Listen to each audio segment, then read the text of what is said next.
Salut les 20 joueuses et 20 joueurs, bienvenue dans cette 20 jeux de vidéo où nous allons déguster Small Detective, un jeu de Charles Chevalier Bruno Faedouti, édité par Pixie Games, qui vient de sortir au Salon des Scènes pour 2 à 5 joueurs, si je ne me trompe. Oui, 2 à 5 joueurs, d'une durée environ de 20 minutes. C'est un petit jeu qui allie mémoire et déduction.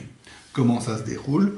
Nous avons le plateau de jeu qui est en fait une série de maisons, la police, le pub et le centre qui est la rue.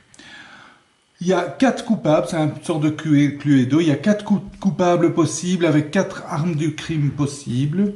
Il y en a 2 qui ont été tirés au hasard qui sont en dessous de la police. C'est en fait le coupable et l'arme du crime qui ont été tirés au hasard. Donc on ne sait pas, c'est un des coupables ici et un des armes du crime. Et les 3 autres coupables et 3 autres armes du crime se trouvent en dessous des 6 maisons au hasard aussi qui sont là. Et donc l'objectif est de découvrir les coupables et les armes du crime pour, avec une déduction, tout simplement trouver celui qui reste avec l'arme du crime qui reste. Comment ça se passe? Chaque joueur a en main 3 cartes action et chacun à son tour tout le monde en même temps, en fait, va jouer une carte action, face cachée, puis on la révèle et on exécute l'action. Les actions sont principalement des actions de déplacement. Elles vont permettre de déplacer les enquêteurs le long du plateau du jeu. Vous avez aussi des cartes de déplacement qui permettent de faire des grands sauts, d'aller en avant, en arrière.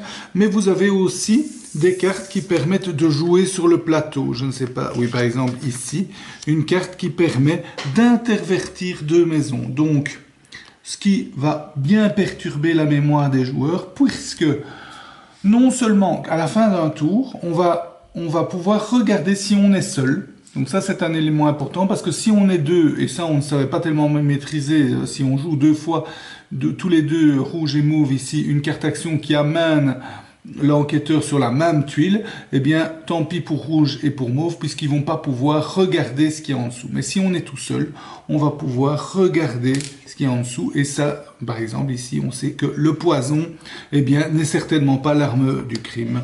Et lui, il va regarder ici et il voit que Jimmy n'est certainement pas le tueur. Mais attention, c'est personnel, hein, donc c'est uniquement le joueur qui est sur la maison qui va pouvoir savoir ça. Au pub, on va interroger les gens. Donc on va pouvoir prendre des tuiles indices et par exemple dire, en sélectionner 2, 1, 2 ou 3 si on veut, et les donner à un joueur et simplement lui demander est-ce que tu as vu une de ces armes du crime.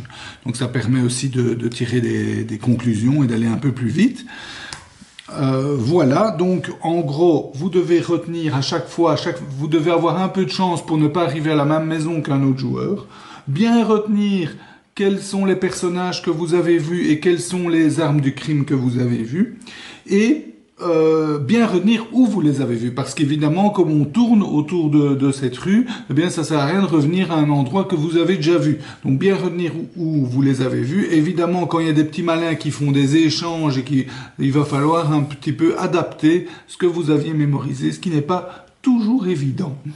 Et une fois que vous connaissez avec certitude le coupable et l'arme du crime, ou que vous ne connaissez pas avec certitude, mais vous voulez prendre un petit risque, vous allez à la police, et là, vous faites votre déclaration, vous prenez les 2 piles, vous dites, ok, pour moi, c'est secrètement, vous choisissez, ben voilà, c'est Amanda la tueuse, et son arme du crime, c'est le revolver. Bon, on va dire, allez, je vais, parce que comme je suis un bon joueur, je vais me dire, c'est Rosita la tueuse, et l'arme du crime, c'est le revolver. Je choisis ça en secrètement, puis je regarde les tuiles.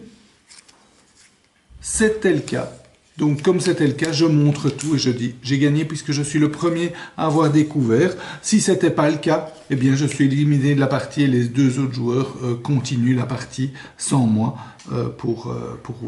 jusque quand quelqu'un trouve qui est le coupable avec l'arme du crime ou bien que tout le monde soit éliminé. Voilà, au final, Small Detective, un petit jeu, avec pas mal de hasard, puisqu'il ne faut pas tomber aux mêmes endroits que les autres joueurs, mais aussi pas mal de réflexion et de mémorisation, aussi bien les bonhommes que les armes du crime, que l'endroit où on a trouvé. Donc un petit jeu malin où il faut se concentrer. Quand un joueur vous dit tiens, qu'est-ce que je dois faire encore avec cette carte action, ça perturbe un petit peu le joueur qui a expliqué les règles, donc c'est pas toujours évident. Mais voilà, sympathique à jouer. J'espère que cette dégustation vous a plu. Je vous souhaite de bien vous amuser et à bientôt.